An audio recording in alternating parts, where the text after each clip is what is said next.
National Weather Service in Milwaukee Sullivan has issued a severe thunderstorm warning for southeastern Walworth County in southeastern Wisconsin until 2:45 p.m.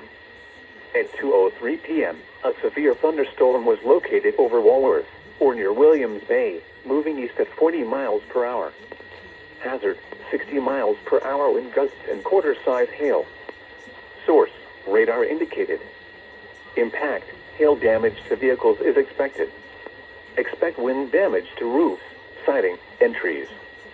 Locations impacted include Lake Geneva, Genoa City, Walworth, Richmond, Fontana on Geneva Lake, Pale Lake, and Powers Lake.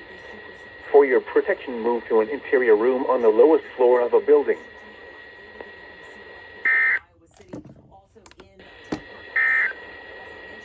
The following is a flood advisory.